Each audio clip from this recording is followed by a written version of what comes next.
Hello everybody and welcome back to World of Warships Legends. My name is Spartan Elite 43 and tonight we are back in the Iowa. And I just want to say Happy New Year's to everybody. This is our first official video of the new year, so hopefully you guys enjoy. We couldn't start it any other way, could we? We got a double feature of the Iowa. It's going to be a good one, guys. We've got a lot of fun to be had. And I'm not going to lie, I've been playing Kansas and Iowa all day long. Just having fun.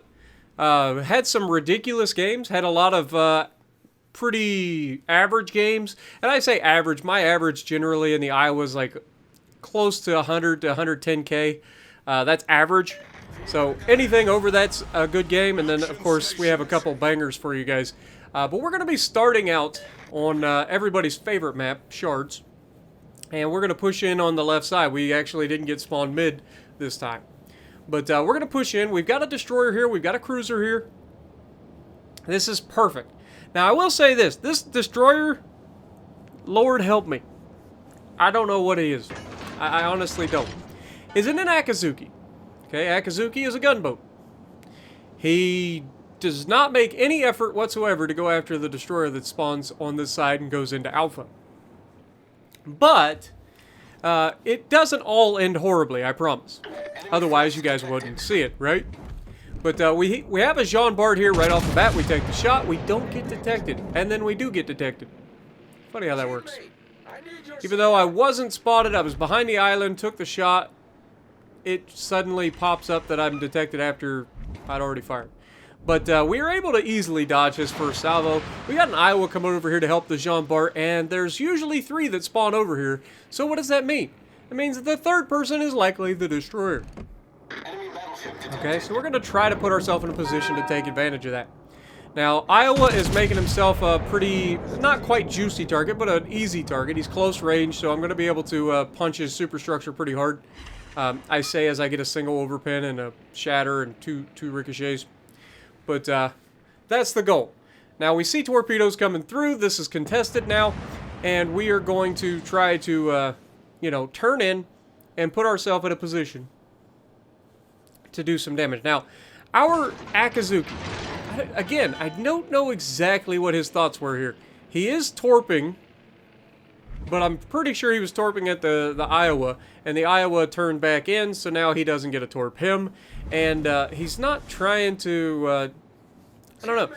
I guess he's trying to survive. I guess that is one good thing he's doing. At least he's not throwing his ship away 30 seconds in. I get that. So, either way, he is going to force this Iowa to do something incredibly stupid, which is go in full broadside at 7.5 kilometers in front of me. Anybody want to take a guess as to how that turns out for him? Wait for it. And got out. That's God tier. Pow! Just gone. Gone. 2 citadels out of here. That's what should happen if you go broadside in front of my Iowa. In anything, let alone another Iowa. Now, this is contested, so we're going to start to move forward. Now, my destroyer, again, not exactly sure what his plan is here. Teammate, but I know there's a destroyer here. And I know this Jean Bart's here. I don't want to push into the cap and get myself torpedoed, so we're just going to kind of push in and contest. That's going to give my guy a chance to, like, leave the circle and come around. The Jean Bart doesn't have a very good angle. We actually get a decent first shot into him, so you'll love to see that. And then we immediately switch to HE. Why is that? Because it's a Jean Bart, and honestly, you'll do more damage and get the fires on him than you would if you're shooting AP. Like, if he's going to stay bow in or angled like this, just switch to HE and burn him down. And you'll see between me and the cruiser behind me, like, this guy doesn't have a chance. Not even a chance. As we get a first shot, first fire. Like, right off the bat. You'll love to see it. This is something that a lot of people don't understand about the game. You don't always have to shoot armor piercing. You got to know when you can switch between armor piercing and HE. And when you know that the Jean Bart and the Richelieu, especially, are really susceptible to HE, if they go bow into you, just switch. You'll be hitting them really, really hard, probably harder than you would be with AP at this angle. And you got the chance to set fires. I mean, look, we just hit that man for over 4,000 damage, knocked out some of his AA, not that that really matters because there's no carrier. But You can see the destroyer is still in the cap. Our Akazuki is finally coming back in. The Jean Bart is burning twice. You can see one on the bow, one on the superstructure. We are going to try to hit him again, and now we're going to start, I believe, to move forward to get ready to help our Akazuki finish off this destroyer, because it looks like our Akazuki's pushing in. Now here you see me start to pull forward, and Jean Bart has put out his fires, but again is not long for this world. He will eventually get obliterated. Shima gets spotted. It is a Shimakaze rental. So we're going to pull forward, try to help our Akazuki, even though our Akazuki should absolutely murder this man. We're going to put a shot out here and help him as soon as we've got it clear, and down he goes. Helping each other out. It's patience a lot of time, and it's paying attention. You know what's out there. You can pretty much guarantee what spawns in your area, right? You usually see the battleships quickly, and then you have to get yourself into position to help your teammates when they need it, okay? And this goes for any class. It doesn't matter what class you're in, but that's something that I've noticed a lot of people is just a lack of help. They don't understand where they need to be or what they need to be doing to help their teammates. And that's when I see a broadside Conqueror. And so we start loading the AP back, and this Conqueror is not going to enjoy this next salvo. He's very fortunate to not just be outright removed. We've got a Shan Yang here, or Xian Yang, depending on who you talk to. But this Conqueror, I mean, he's literally broadside. His guns aren't even facing me. Like, this is just juicy. This is just what you pray for when you're in a battleship, right? And sure enough, we put the shot out, and we punch him right in the mouth. Again, not likely to Citadel a Conqueror from this range. Not 100% sure where exactly his Citadel lies, but I'm fairly confident most of them are underwater.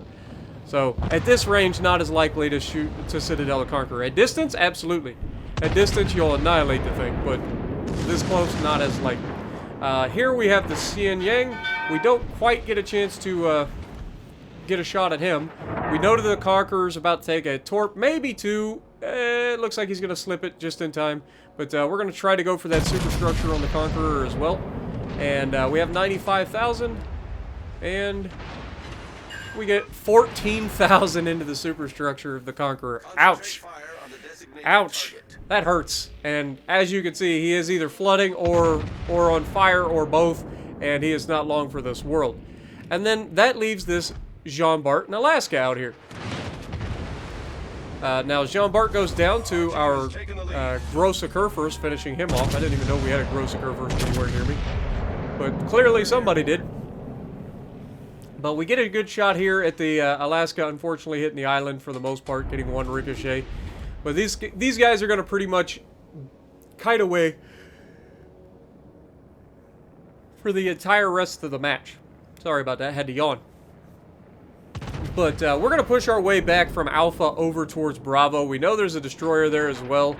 We know there's a battleship all the way across the map. So we're going to do everything we can. You can see I am trying to measure out this Alaska. It says I can take the shot, but I'm not 100% sure. I really want to be able to, you know, guarantee that the shots make it over the island before I go wasting a shot. And, of course, just as we get ready to shoot at him, he starts turning out, keeping the island between us. And then he makes another turn, and I believe this is one where he gets blacked. Like, as soon as we realize that he's getting ready to turn in and we take that shot, we actually lead him a little too much here. Yeah, that wasn't the blap. That was 2 ricochets and a single penetration. But don't worry, he'll get his eventually. That's the thing about running away in the game. Like, running only works if people chase you. Okay? It doesn't help you at all if people don't chase you. And I ain't chasing. You're still in range. My Iowa can shoot out to 20.5 kilometers. I don't need you to be close. But you can see he's being really, really obnoxious. He's constantly turning, avoiding my shells, which is to be expected. You can't just sit there and take it, right? So the thing that you got to start to do when you're in these situations is you got to start anticipating what you think the guy's going to do. He gets a second fire. We go ahead and extinguish that. And here we're anticipating him turning out a little bit, but he's got an island there. He can't really turn out a whole lot as we're about to eat a torpedo because their destroyer's here and my destroyer's behind me. But We get a better shot into him. I think that time we get 1 overpin and 1 penetration. Problem solved, sir. And we're just heading into the center cap. Our other destroyer is coming into the Bravo cap and catches their destroyer off guard. And that's going to allow our destroyer to finish him off, which is huge. And I'm going to start turning because I see a broadside battleship at maximum range just absolutely begging for it. And it is a Bismarck. Well, let's see if we can't reach out and touch this man, shall we? Over the island. All of them make it. And... come on, baby. Looks solid. Yeah. That wasn't as good as I thought it was going to be. Thought that was going to be Citadel City right there, but unfortunately he gets away with it. Only get 3 penetrations there. But, yeah, there's not a whole lot we can do here in this first match at the end. We're heading into the base. We're doing the right thing. We're leading our shot, waiting for our chance to shoot the Bismarck here. Bismarck, unfortunately, we're too close to the island. We can't shoot him anymore. But as soon as we round this corner, we're going to be able to shoot him, and that's when I'm going to take the shot. You'll see the mountain icon disappear. I give it a couple of extra seconds, and then I pull the trigger. You can see 1 shell still nicks the island on the way by. But I have a pretty good feeling about that salvo, and sure enough, we only get 1 overpin. Really? I think he turned in that time, which is unfortunate, but again, it happens. Like, you gotta try to anticipate. I wasn't anticipating him turning in. I thought, if anything, he would turn out. He does take a shot at me, but it's a Bismarck, and we're at, like, max range for him, so not too worried about it. And you can see, like, we're all starting to get shots at him. I got a Gross Perfect right next to me in the cap that's going to be able to help there. We've got 2 assisted caps in this game, and so there's that, as we get nothing on that one. He's just coming towards us, didn't lead him enough, ended up overshooting his superstructure. I always try to aim for the superstructure on battleships that are bow tanking. You can aim for the guns as well, and here we're going to run into our Gross Kerr first. But you aim for the guns as well, but at range, I really do go for that superstructure, because you get those plunging fire shots down into the superstructure. You can do a ridiculous amount of damage. I've hit for 12 to 14k on battleship superstructure. Finally, we get the shot that actually blaps the Alaska, taking him down to much lower health. He's got just over 10,000 hit points. So it's just a formality at this point. There's 955 points. We've got all the caps. It's not going to be much longer before this one's over. He's about to run into the island, or run into the edge of the border out there. So we try to lead him a little bit, knowing he's going to have to turn. And I think we get 1 or 2 penetrations here. And, yeah, two overpins. That takes us up to 141,000, and that's the end of the game, unfortunately. Unfortunately, the coward lives. He's spent the entire game running away, only to lose the match. But we did pretty good in the first match. Not too bad. 141,000 damage, 2 kills, 2 citadels, second on the leaderboard. Gearing did his job. You gotta love it. We're gonna be on Land of Fire for this next one, and this one is gonna be juicy, folks. It's that absolute unit of a game. But we spawned mid. It is a legendary match. They have a couple of Alaskas. They have Shima. They have Fletcher. They have Yami. They have all the things. So we are going to start mid, and we're going to push over to the right and help them. I don't like to hang out mid. I know a lot of people like to hang out mid on this map. Personally, it's just not the way I play. I like to overload a side and push that side off the map. Like, I like to completely overwhelm one side of the map, and then that allows us to come back across and in force do everything what we have to do. But because we spawned on the right side, I'm going to go, well, actually we spawned dead center, but because of the decision I decided to make was to go right, essentially. That's where I'm going with this. Couldn't get the thought out of my head, but I was like, okay, I'm going to go right. I'm going to help these guys on the right side push in and get rid of their guys quickly. That's going to allow us to grab that base, secure it for hopefully the rest of the match, and move into Bravo. That's the goal. You make one giant U-turn, essentially. But you'll see, this is going to be more than just one giant U-turn. This is going to be a lot of sailing. This match goes the distance, folks, for real. It's very rare, it seems like, that matches go the distance nowadays. Usually one team ends up obliterating the other in like 5 minutes. But when that doesn't happen, you can have some pretty fun matches. Now, with the Iowa pushing over to the right, my goal here is to not go all the way out to the far right where that other battleship is. I'm going to go into the A gap here between B and C, these two islands right here. I'm going to go through that little gap there and start pointing my nose towards the bad guys. We've got an Alaska spotted. Unfortunately, I didn't notice that they had they had a cruiser spotted over there, but you can see pretty quickly that they have a destroyer, a cruiser, a second cruiser, and a battleship on that left side. We get our first salvo out against this Alaska. And it's not the best dispersion, but it was pretty solid, and we end up getting 7,600 damage out of it. And then they have a Bismarck back here. Now, the Alabama and Massachusetts are terrifying because they are in the perfect place to stop me from doing what I'm doing. Luckily for me, they're just not good shots. I don't know why, but they just don't. They don't aim very well. But Alaska is pushing in. I'm having to angle out initially just due to the fact that those two battleships are mid, and I cannot just sit here and take it from them. We get another shot. This one looks a lot better dispersion-wise, and we get a decent result out of it. 4 overpins. We dodged the shells from those guys as we turned out. Alaska's not long for this world. 14 seconds left. We do know that there's a destroyer over here as well. And the reason I know this is they've already lost 1 destroyer. We've lost 1 destroyer.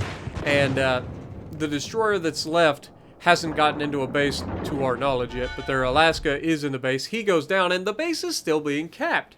Ain't that interesting? That means that their destroyer is indeed in the Charlie cap. And we have a Lo Yang right here, which is like the perfect counter for him. Now, we get pretty fortunate here. Our turn-in actually makes his shells go high from the Massachusetts. And we're going to start pushing in, try to help get rid of this Bismarck and hopefully push this destroyer out of the fight. Now, I'm pretty sure it's a Shimakaze that's left. So we got to be careful because, I mean, it's a Shima, for God's sakes. It will ruin you. But Bismarck's reversing to the edge of the map. Again, we don't chase. We just go do our thing. He's not going to be effective at that sort of range. Even if he has an accuracy build, it's still a Bismarck at the end of the day. We can see torpedoes, and it is a rack of 5. So we know we've got that. Of course, there's only 1 destroyer left, and you know it's a Shima anyway, so you should already know that anyway. But we still have the Massachusetts in the middle at Bravo, trying to capture the base. We have the Alabama coming over my direction from mid. We have the Bismarck is still reversing. And you can see we have 2 Alaskas here on our team. We have a battleship out wide. We have our Lo Yang in mid. And we're all heading in to try to capture this base. Now, that Bismarck just got blapped once. And I think we're going to blap him again here. Not really. Only two penetrations, 1 overpin. But Alabama gets spotted just before he gets a chance to potentially get a juicy shot on me. So I turn in to start bow tanking him. And we're going to rake this guy hard. And what I mean by rake is we're literally firing right up into that superstructure and guns area. We just want to catch as many rounds as possible. And 13,000 damage. That's what I'm talking about. Fresh superstructure for the Americans and Germans. Like, this is not unusual to get that kind of damage through the superstructure with 1 decent salvo. And you can repeat and do that a couple of times. It'll start to get reduced, but you're still going to be able to get significant damage. Plus, if we shoot at his guns, there's a good chance we disable his guns, which means he can't shoot back at anybody. But we take a shot here, and we get another good hit, but we also get some support from our Lo Yang landing some torpedoes. And it's at this point that this Alabama realizes he screwed up. And now you can see I'm already in reverse because why? Well, first of all, we know there's a Shima here. And sure enough, there's torpedoes. But we also are anticipating the Alabama trying to go for the ram here. Like, I knew that he was going to take a lot of damage from me and the destroyer. And so I was anticipating him going for the ram, but he's not going to live long enough to get that as we punch him in the mouth and the Alaska finishes him off. So now that he's gone, we're going to go ahead and start moving forward, start putting ourselves in position to attack the center of the map. We're also going to continue to shoot at the Bismarck, but unfortunately their Yami just dev-struck our Yami. I don't know if you guys saw that or not, but yeah, it was a thing. Apparently Yamis going broadside to one another is a bad play. Who'd have thunk it? But we take a good shot here at the Bismarck, And like I said, the goal here is to not chase the Bismarck and not worry about the Shima, but to get done with this side as we get 2 overpins and 1 full penetration. But we get done with this side and we start to push into Bravo. We've pretty much got this base secured. Their destroyer is still here, but we don't think he's anywhere near because you got 2 radar cruisers and a Lo Yang waiting to annihilate this guy. Bismarck goes down thanks to the help of the Alaskas, and that battleship that's all the way out there is a Tirpitz, by the way. But we only have 60,000 damage up to this point. We've done everything that we can. The enemy is technically losing, but they're about to have a second cap, so we really do have to make sure we get in there to go for the B cap. And so that's what we're all doing. And to our credit, all of our guys are doing the right thing, with the exception of the Tirpitz. All of our team is doing the right thing by going after the objectives here. Remember, the objectives will win you a game faster than whatever else you want to try to do. Okay, so play for the win, grab the objectives, and then hold them. Okay? So, right off the bat, we almost get hit here. We know that there's a Massachusetts that was in the middle of the cap earlier. So we know that there's a Massachusetts left. We know that there's an Alaska left. We know there's a Yami left. And we know there's the Shima. Well, the Yami, Alaska, Massachusetts all together down here. Massachusetts is bow tanking me, doing a pretty good job of making sure that he's not caught with his pants down. And, you know, that part of that is just due to the fact that he knows I'm coming because of the Shima that's spotting me. But he takes a shot at me. I'm not just going to go straight at him. I'm going to turn a little bit because even small adjustments can make or break your game. That small turn may have just saved my life at some point later on. Just taking a single 2,000 damage hit rather than multiple hits from his guns. So, don't underestimate your ability as a battleship captain to help the enemy miss the shot. Because you can see I'm stacking up quite a few hits on the Massachusetts, and he has hit me, what, once? He just hit me there, but he got no damage. And then he gets, what, 5,000 damage, maybe max right there. But Alaska comes out full broadside. His name is Heroic. He's in a rental. I don't think he quite understands what he's getting himself into. And luckily for me, the Iowa does what the Iowa does and punishes that man. We just hit that man for over 30,000 damage. And the Alaska next to me hits him again. But unfortunately, he's actually going to get away with it for a little while. Now, the Massachusetts, to his credit, this Massachusetts switches to HE extremely early. He understands that he doesn't get a chance to do a whole lot of damage to me with AP, even though if he really wanted to, he probably could have aimed at my superstructure and got a little bit more. But he's gonna start the DPM game of hitting me with consistent damage with the HE shells, as well as setting fires. Okay, now, I need to get rid of this Alaska as quickly as possible. I can't leave the Alaska here. I don't have a problem chasing this Massachusetts around this island. It's not going to go well for him. He will eventually secede to me. But I need to get rid of this Alaska. You can see I keep hitting him, but he keeps living. And I have teammates that are shooting at him as well, but for whatever reason, they're not able to damage him. So it is literally coming down to whether or not I can finish this guy off. Now, I did put out that fire, and he is going to get another fire that's going to, you know, last a duration. I kind of make a mistake here using my last heal, as it could come in very handy in the near future. But I used my last heal, and we managed to finally take down the Alaska. Now we're at 127,000 damage. We've got our first kill of the game. We've got an Alaska here. We have a Yami. The Yami threw his ship in reverse, and they asked for support on him. And my goal from this point on is not to worry about the Massachusetts, but to get around this corner and take that broadside Yami, take everything he has. Okay? So that's the goal.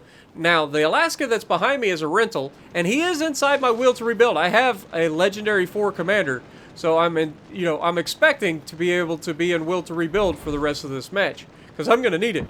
But once again, Massachusetts gets a double fire on me, just gets all of the RNG that he could ever ask for. I get a beautiful broadside look at this freaking Yami, and we get a single Citadel and only 2 hits.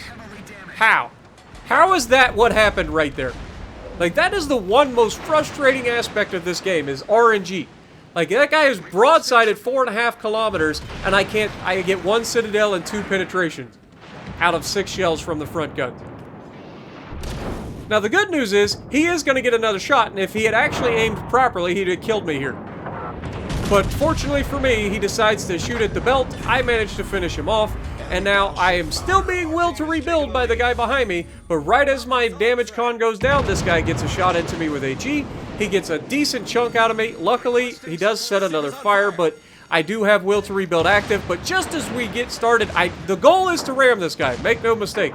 Like, I was thinking about going for the guns, but at this point I'm thinking he's trying to swing the rear end around to shoot me with the rear guns, and I'm like, nope, just turn in and shoot him. Or turn in and ram him. So we end up ramming this guy, which takes out the last major threat ship, and that allows us to grab the A-cap, which means we're going to be able to secure the win here. So that's why I went for the ram there. You know, you're low health, you can take out a full health ship. That is definitely preferable if you can get it. I don't go for the rams early in matches. I like to, you know, try to win the match rather than just throw my ship away. But we end up with 197,000 damage, 3 kills, 1 assist cap for base cap. So we did all the things. Like, we did everything that we could. And our team is going to win this match regardless of what happens from here on out. But I hope you guys have enjoyed this. I really do. I hope you guys have a happy new year. And I'm looking forward to making a lot more videos for you guys, because I'm telling you, man, I've been having some pretty ridiculous games lately in my American battleships. I got another double feature coming for you guys in the Kansas in the near future. So get ready to look forward to that. That's a juicy game too. But yeah, we end up having a pretty fun game here. And it wasn't, you know, it wasn't looking like it was going to be, but because of the way the game ended, like, or the way that last fight went, like, that Massachusetts very well could have killed me. The Yami could have killed me, and this match may have been a loss. If that Yami kills me, that's a game over. Like, I'm fairly confident we lose at that point. But because I was able to get rid of the Yami and then get rid of the Massachusetts from basically full health. I mean, dude was full health. Tirpitz is just taking swings for the fences with his torpedoes. He ain't going to get the guy. And our Lo Yang is pushing all the way outside. But at the end of the day, we did everything we could.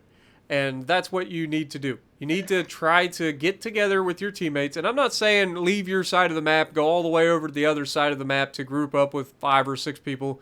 I'm saying work together as a team.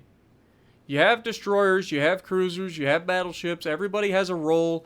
Everybody has their job that they're supposed to do.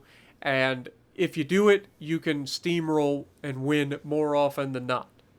If you don't do your job, you lose a lot. If you damage chase, you lose a lot. Now, this one, we ended up getting a lot of damage, but that's not what the game's all about. We also did other things like overload the side, help push those guys back, help secure the cap, which ended up getting flipped back because the Shima's actually useless to his team and decided to go back for a base cap that was completely meaningless. So, you know, is the thing. But this one's almost over anyway.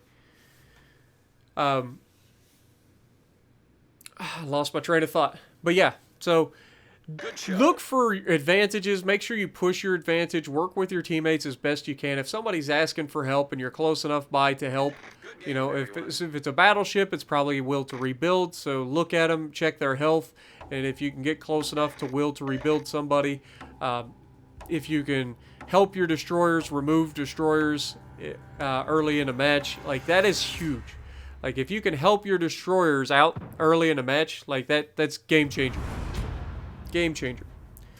But anyway, we end up finishing with 197,000 damage, high caliber, 3 kills, assisted cap. We had 12 secondary hits also. Top of the leaderboard, 2,943 base XP. So, if you like what I'm doing, punch the like button, leave a comment below, subscribe to the channel if you haven't already, and as always, I will see you in the next video.